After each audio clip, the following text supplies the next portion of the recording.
పెందుర్తి నియోజకవర్గంలో పునరావాస కేంద్రంలో తుఫాన్ ప్రభావిత ప్రాంతాల ప్రజలకు నిత్యావసర సరుకులు అనకాపల్లి పార్లమెంటు సభ్యులు సీఎం రమేష్, పెందుర్తి నియోజకవర్గ శాసనసభ సభ్యులు పంచకర్ల రమేష్ బాబు, నగర మేయర్ పీలా శ్రీనివాసరావు, తెలుగుదేశం పార్టీ సమన్వయకర్త గడ్డి బాబ్జీ పంపిణీ చేశారు. ఈ సందర్భంగా MP CM Ramesh, MLA Ramesh Babu మీడియాతో మాట్లాడారు. మోంతా తుఫాన్ ఆంధ్రప్రదేశ్, ఒడిశా, తమిళనాడు సరిహద్దులో తీవ్ర ప్రభావం చూపిందన్నారు.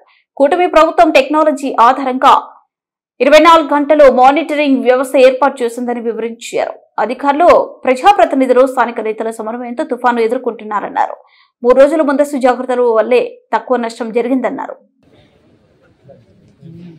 కుటుంబంలో 1000 రూపాయలు చొప్పున, ముగ్గురు ఆ పైబడి ఉంటే 3000 చొప్పున కుటుంబానికి డబ్బులు ఇస్తూ, అలాగే 6 రకాల వస్తువులు, బియ్యం గాని, మంచినూనె గాని, అలాగే పంచదార గాని, కందిపప్పు గాని, ఇలా 6 రకాల వస్తువులు కూడా మీకు ఇచ్చి మిమ్మల్ని కొంత మేరకు 2-3 రోజులు, వారం రోజులు మీరు కోరుకునే వరకు కూడా మీకు ఏ ఇబ్బంది లేకుండా చూడాలన్న ముఖ్యమంత్రి గారి ఉదార స్వభావానికి చేతులు జోడించి నమస్కరిస్తూ, మరి ఆ కార్యక్రమంలో భాగంగా నిత్యం గతంలో మనం ఎంపీలు అయితే చూసేవాళ్ళం.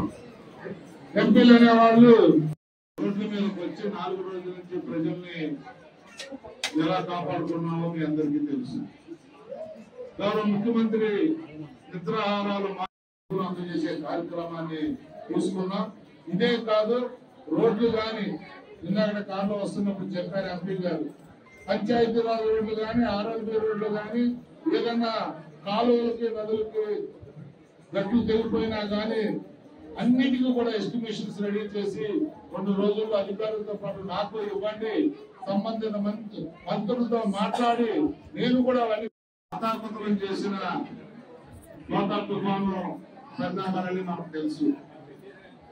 గౌరవ ముఖ్యమంత్రి నారా చంద్రబాబు నాయుడు గారు కానీ, ఉప ముఖ్యమంత్రి పవన్ కళ్యాణ్ గారు కానీ, యువ నాయకుడు లోకేష్ గారు కానీ, మంత్రులు, ఎంపీలు, ఎమ్మెల్యేలు, ఎమ్మెల్సీలు, కార్పొరేషన్ చైర్మన్లు, నగరాల్లో అయితే మేయర్లు, జిల్లా పరిషత్, ఏదైనా ఎంత కష్టపడినా మనం, ఎంత ఖర్చు పెట్టినా ప్రాణ నష్టం కానీ, ఆస్తి నష్టం కానీ జరగకుండా కాపాడుకుందాం అని చెప్పి వారి ముందు చూపుకి ముఖ్యంగా ముఖ్యమంత్రి గారికి, ఉప ముఖ్యమంత్రి గారికి కృతజ్ఞతలు తెలియజేస్తా ఉన్నాం.